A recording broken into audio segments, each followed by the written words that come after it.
Homélie 88. De la connaissance de soi et de l'examen de conscience. Celui qui se connaît s'estime peu de choses. C'est aussi la pensée de ce chapitre de l'imitation.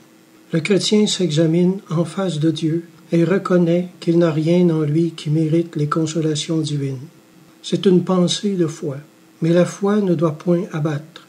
C'est au contraire la vigueur des grandes âmes. Aussi ne devons-nous jamais perdre confiance. Malgré les épreuves et malgré les afflictions, il faut savoir rester debout. Un homme découragé est à moitié vaincu. Ce n'est point s'affaiblir que de reconnaître ses faiblesses, mais à condition qu'on voit en même temps les moyens d'en triompher. La piété chrétienne ne doit pas être une dépression de l'homme. Comme on le dit parfois, c'est au contraire une source d'énergie morale. La piété qui ne tendrait qu'à ce but serait une fausse piété, sans parfum et sans charme. L'objet de toute dévotion doit être de corriger et de purifier. Pour bien se connaître, il ne suffit pas de se voir, il faut savoir se regarder. Encore n'est-ce point assez. La religion a créé un mot spécial pour cette étude, l'examen de conscience. Il y a 3 manières de le faire.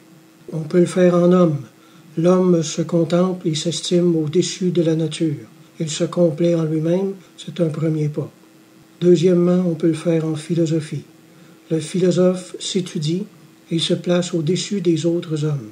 Il a conscience de sa force, c'est un progrès. On peut le faire en chrétien.